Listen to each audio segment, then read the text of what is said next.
Nanti janda-janda akan disantuni oleh Pak Habibur Rahman.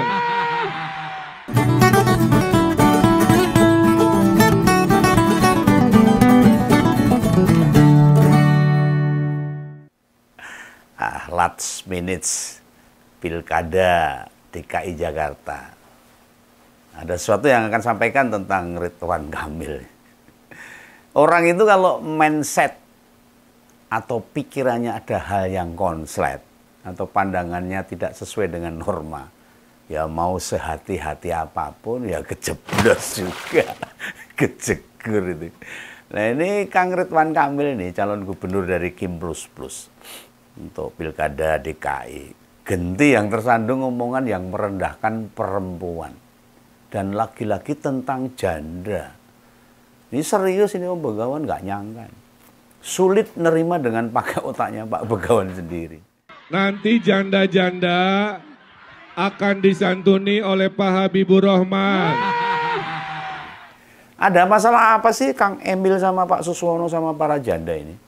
Lambok menghargai para janda, apa susahnya sih? Mereka juga manusia loh, punya harga diri juga, punya perasaan, duweni rasa. Lah kok disepelek itu maksudnya apa? Apa kerugian kalian dengan para janda itu? Kok kayak punya dendam kesumat? Ini menghina para perempuan yang terhormat itu tidak baik. Ingat loh, Bu Titik Soeharto juga janda. Tapi mantan suaminya adalah Presiden Republik Indonesia, Pak Prabowo. Dua partai yang ngusung kalian juga. Nek nanti Gerindra mutusin untuk nggak nyoblos RK sama Suswono, gimana di Jakarta? Karena mereka pada tersinggung. Dan seluruh janda-janda di Jakarta nggak bakal nyoblos RK Suswono gimana? Jojo mutung loh, nek keadaannya sampai begitu. Nah dalam berbagai kesempatan, setelah Pak Suswono melecehkan para janda dengan mengatakan janda-janda kaya disarankan untuk mengawini pemuda-pemuda pengangguran, Kang Emil kan ya turut terkena dampaknya ini. Nah mengakui bila omongannya Pak Sus itu gak pas, itu Kang Emil turut minta maaf. Lah mengapa sekarang malah melakukan sendiri habis meminta maafkan Pak Suswono masalah janda? Lah ini parahnya lagi nih, ada videonya juga nih. Nah, mau dibantah kayak apapun, ya runyam. Kemarin sih salah satu tim suksesnya bilang, videonya sudah diedit, jadi konteksnya tidak pas. Tapi ya sekarang rekam jejak itu kan tidak bisa dihapus begitu saja.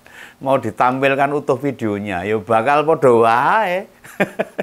Omongannya memang ora pantas sebagai calon pemimpin, apalagi gubernur DKI nggak pantas. Akibatnya setelah video dirinya viral, Kang Emil mesti mengucap meminta maaf lagi. Mau diedit, mau dipotong-potong gitu loh. Lah kenyataannya ya salah kok. Lah mau apa? Apa coba maksudnya bilang bila para janda mau disantuni Pak Habibur Rahman? Yang jadi gubernur memangnya Pak Habibur Rahman. Anggota DPR itu. Lah kok tugas ngurusi para janda dilimpahkan ke mereka itu ngapain itu? Lah mantan gubernur Jawa Barat juga katakan, lahir batin para janda akan diurus Bang Ali Lubis. Akan diurus lahir batin oleh Bang Ali Lubis. Kang ini omonganmu ini merendahkan bener ini, menyakiti semua orang loh kalau.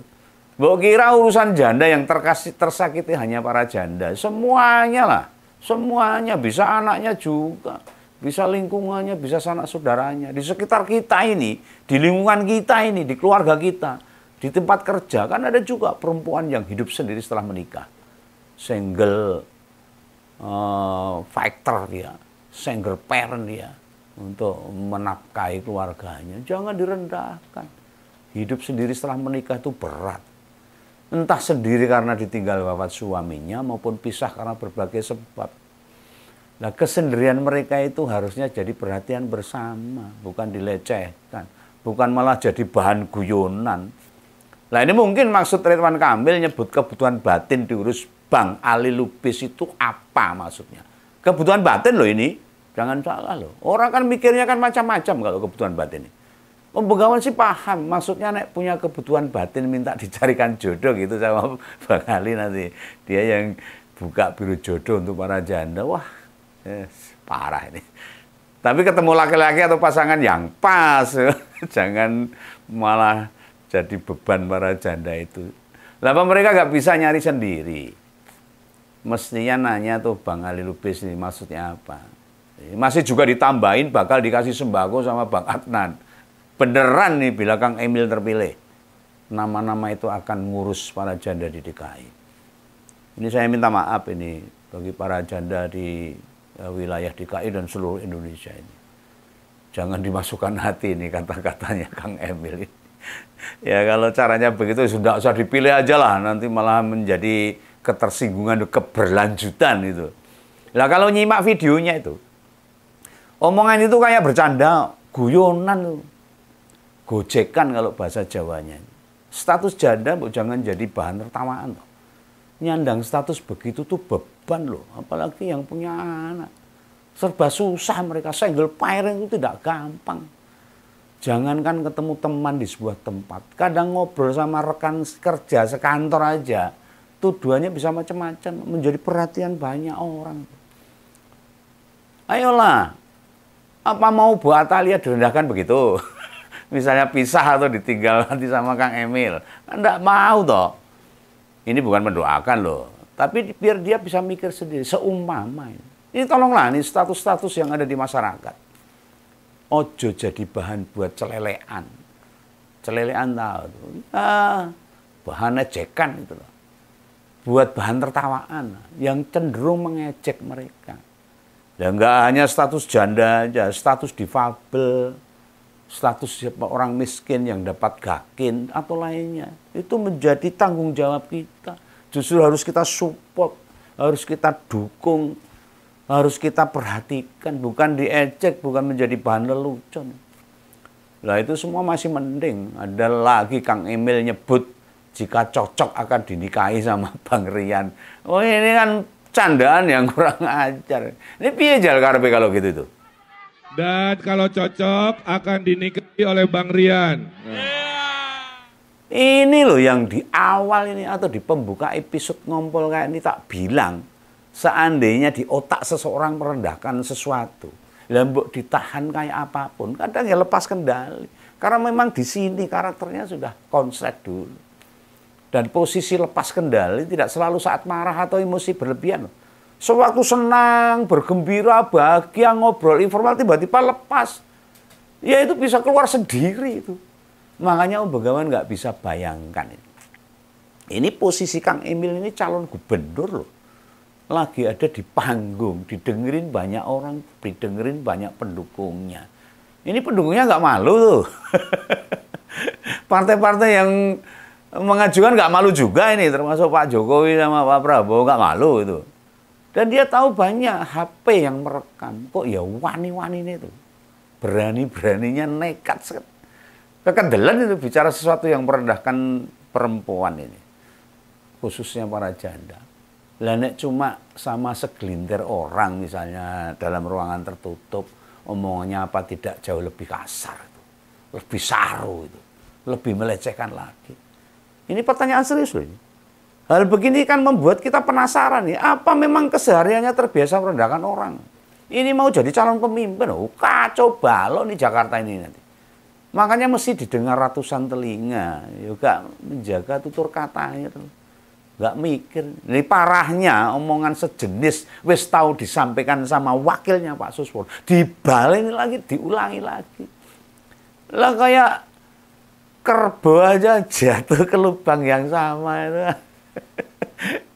Ya saya tidak memadakkan, tidak menyamakan seperti kerbau, tapi kalau baleni kesalahan yang kedua kalian itu kan nggak bener ya.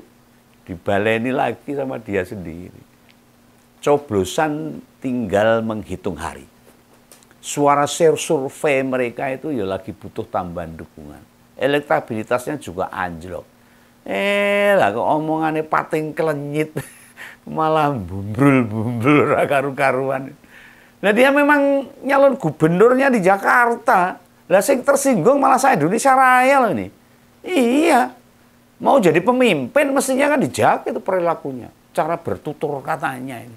Ya maklum lah sekarang adat istiadat etika itu sudah ketok jauh dari pemimpin-pemimpin bangsa ini. Marahi enek sing marahi. Enek sing meneladani bahwa adab etika itu penting bagi para pemimpin sekarang ini. Lah ini akhirnya pikiran maupun ucapan ya akhirnya sama. Pikirannya konsep jelek ya ucapannya ya podo wae. Malah wes ngonten gini tak jaga tenanan loh kalau saya ini.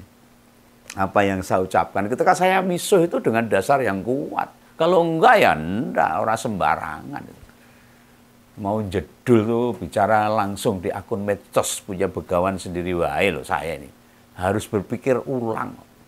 Harus berpikir jauh, harus menjaga adat, etika, cara penyampaian yang sopan dan sebagainya. Sebab tanpa editor sama sekali bisa salah ucap dan merugikan diri sendiri. Makanya selalu saya tulis dulu apa yang harus saya ucapkan supaya tidak menyinggung orang lain. Kritikan ya kritikan yang sehat, kritikan yang membangun. Karena nanti malah muncul haters baru begawan. Bisa berbahaya. Ngompol akan hanya menyorot perilaku aja. Ucapan yang rapas itu yang saya sorot. Yang kepleset ginian ini supaya pemimpin yang terpilih bisa sharing duluan. Jangan sampai plangplung kayak becak tanpa pir aja. Jeplak tanpa dipikir. Nah ini Kang Emil lupa ya. Kan punya anak perempuan juga ini. Punya saudara perempuan. Punya tim sukses ada perempuannya juga. Tetangga ada teman perempuannya juga banyak banget. Dan hampir tak pastikan ada yang hidup sendiri juga, alias janda.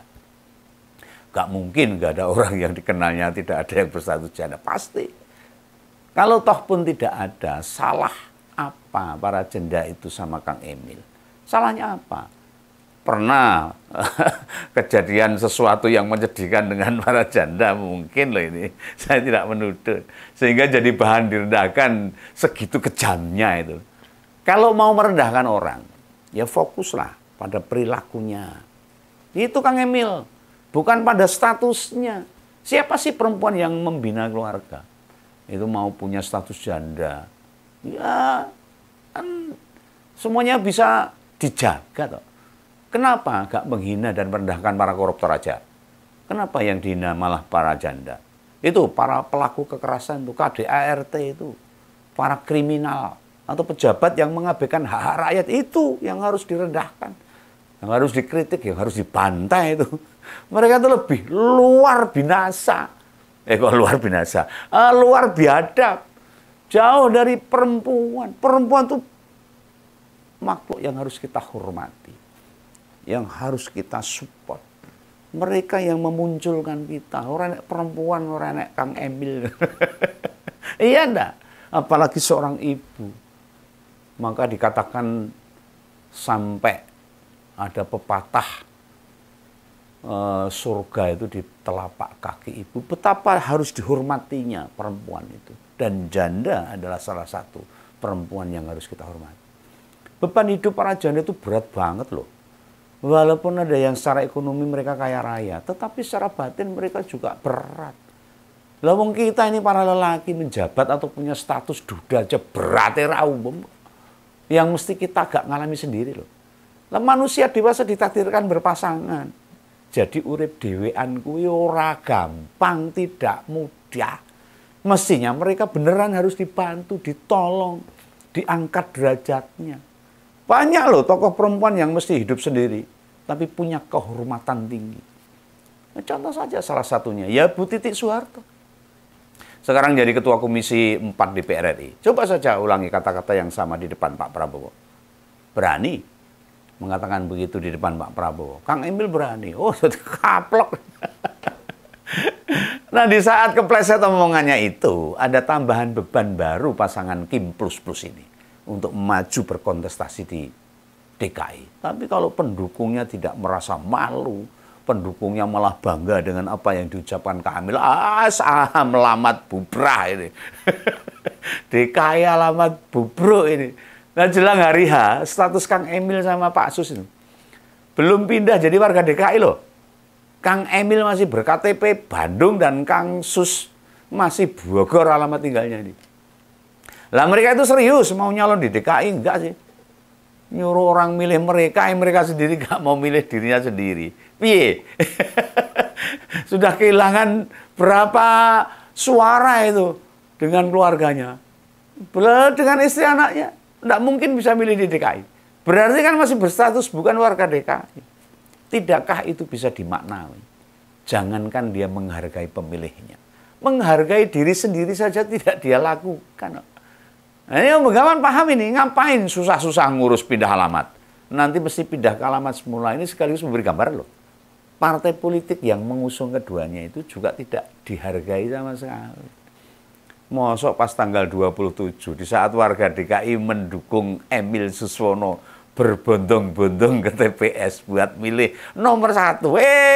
Mereka malah ada di Bandung sama Bogor milih kandidat lain. Lah piye seperti itu loh. Akhirnya masyarakat Jakarta kudu makin sadar ini. Kalau Mas Pram sama Bang Dul itu relatif bersih, nggak merendahkan status warga DKI. Program-programnya juga realistis. Dukungan berbagai kelompok terus mengalir dan menyala. Dan masih banyak lagi. Ya memang sih, siapapun bisa kepleset omongan, termasuk Om Begawan. Makanya harus hati-hati. Namun dengan rekam jejak, pernah jadi Menteri Pertanian buat Pak Suswono. Jadi petinggi PKS beberapa tahun. Atau Kang Emil dulu sempat wali kota Bandung, juga gubernur Jawa Barat. Mestinya bisa menjaga perkataannya. Nah ini sudah melewati tahunan jadi pejabat loh. Nah ini saya kepleset hal begituan. Dan sesuatu dibuat guyonan itu kan bukan pemimpin ini namanya. Berarti mereka berdua ketahuan aslinya itu ketahuan ini.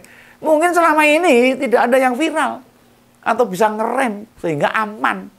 Oh ya, ini tinggal menghitung hari loh.